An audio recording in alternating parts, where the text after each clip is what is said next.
welcome to the returning champion, I guess you can say, Abby Barton. We've had you on previously. You remember when and we should actually start on this as well. So Abby did a great documentary, and I think it was released in 2019, Gaza Fights for Freedom. And so you probably have more experience like on the ground in Gaza and in Israel too than a lot of people watching this. So just tell everybody, like, what was it like being in Gaza, being in Israel? I wonder if do you have any experience in the West Bank too? Have you been to the West Bank? Yeah, well, actually, I was banned from getting into Gaza. So I had to work around Jesus. the blockade with the whole team of journalists. I feel like I have been there because of how much I've seen. But yeah, I was in the West Bank for a month in 2016. Subsequently was banned from entering Gaza. I was called an Iranian agent. I thought I was a Russian agent. So that was like very new to me from the Israeli Revelatory. government or a Venezuelan agent. I was like, oh, where's this coming from? But and I think that's like part of the propaganda control and the control of the narrative is they simply don't allow a lot of people on the ground, especially Israeli or Jewish journalists, and it's all kind of within that idea that it's very dangerous for you to go. Like even when you're entering the West Bank, there's huge red signs that's like, do not enter at your own risk, like you could die. And it's like, wow, this is very strong projection coming from the Israeli government, because I felt nothing but like gracious hospitality from all Palestinians. But entering into Jerusalem for just a couple hours, the visceral racism that I encountered and essentially just genocidal aspirations from Jewish Israelis was quite shocking and quite stark of a difference. Could you talk a little bit about the Great March of Return, which you documented in Gaza Fights for Freedom, and the reaction of the Israeli government and how that perhaps shaped some of the mentality of Palestinians living in Gaza? Yeah, I think, just to give some context to Gaza, because a lot of the corporate media frames what's going on as this kind of ancient eternal conflict over religion, and frames Gaza as essentially a sovereign area run by Hamas, which is the government that they elected in 2007 and has been reigning over the Gaza Strip ever since. When you look at the West Bank, it's under control of the Palestinian Authority, which is a different political party, Fatah, and it is under military occupation, essentially like martial law. You can't be a member of a political party, you can't have weapons, you can't even hold a Palestinian flag. All of that is deemed illegal. So it's a completely different kind of totalitarian control. And Israel doesn't really like to talk about that. They just kind of like to create this eternal boogeyman of Hamas.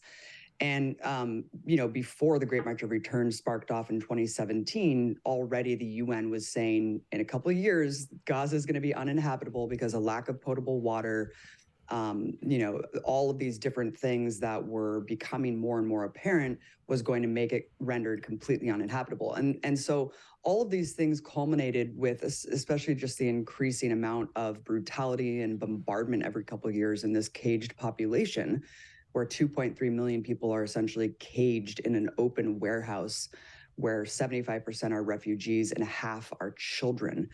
And all of this was becoming completely untenable. And so over the course of a couple months, Palestinians got together of all political stripes, and they decided, why don't we engage in a mass resistance, civil disobedience that's completely peaceful? And that's what they did, led by a man named Ahmed Abu Artema. He's an incredible poet. And he said, why don't we just have this symbolic action to kind of draw attention to our plight as refugees and stage tents on the border, this artificial border fence that's preventing us from getting to our ancestral lands. And what happened was absolutely barbaric. Israeli snipers perched on top of hills around this artificial border fence in what traditionally is a no-go zone. Like, they do shoot and kill Palestinians who kind of veer too close to this zone regularly.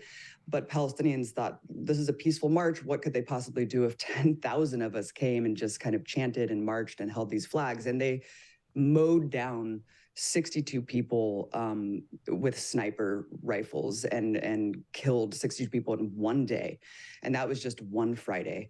Over the course of several months, they killed over 200 Palestinians with sniper fire. And this was, again, putting Palestinians in the scope of their sniper rifles and pulling the trigger. And this is medics, journalists, children, disabled people, tens of thousands of people were rendered disabled, weren't able to go get help and medical treatment. And I think what's amazing about this instance is it really is just the most egregious example of what happens to Palestinians no matter what, because they engaged in mass nonviolent resistance and they were mowed down like animals. And so when you hear today, like, where's the Palestinian Gandhi? Why don't they practice nonviolent resistance? It's like, they do. There's a rich, vibrant history of nonviolent resistance in the Palestinian movement, and it doesn't matter either way. They're treated like animals, they're called animals, and they're shot down like dogs. And I just want to finish this rant really quickly by bringing it back to today, you guys, because every single person involved in that documentary has been impacted. And I'm going to try not to cry because it feels like my brothers when I'm talking about what has happened to them. Ahmed Artema, his home was targeted and his son was murdered, and his 10-year-old boy is gone. And he is now in the hospital with second-degree burns. Him and his other 2 surviving children. 5 other family members were massacred in the home. And my other 2 friends, journalists who worked on the film, rendered homeless. 2 of their brothers have died. And every day I just check in hoping that they're alive. And they're just aimlessly trying to find shelter day to day.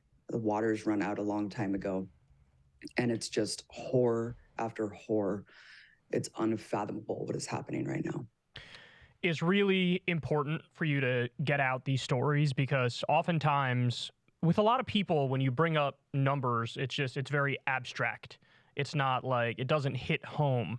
And so for you to speak out about, look, I know these people, they're on the ground, people are dying, people have lost, their apartment building was bombed. Literally over 50% of Gaza is now totally uninhabitable. It's been destroyed by Israeli bombardment.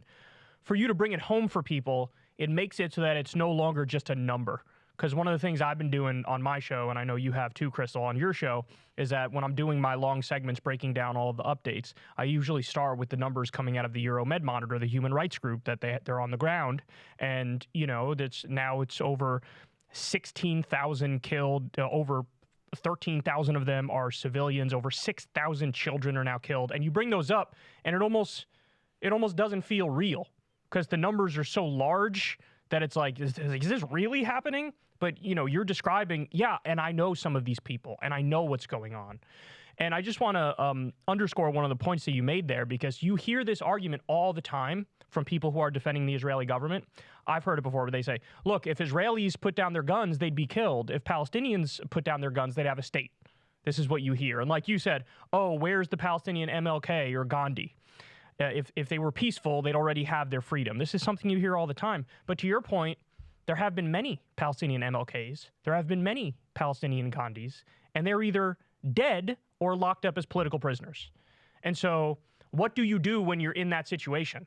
If you react violently, you're immediately called a terrorist. If you react with peaceful, nonviolent resistance, you're shot or locked up.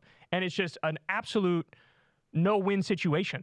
And so do you think like what we're witnessing now is sort of waking up a younger generation? Because I've seen, this is more direct action than I've seen in a long, long time, where you have people who are blocking ships that have weapons that are bound for Israel on board. You have people who are, protesting a Joe Biden speech when he was talking to the UAW. You have people who are confronting Elizabeth Warren in public. You have people who are blocking the entrance to the DNC, demanding a ceasefire. I haven't seen, the pro-Palestine march was bigger than the pro-Israel march, where you had psychos like John Hagee mixed in with Democratic politicians and Republican politicians. Is this something that you think is like this generation's, like what the Iraq War was for us, where that sort of woke us up like, holy shit, are we witnessing the same kind of awakening among the younger generation on this issue?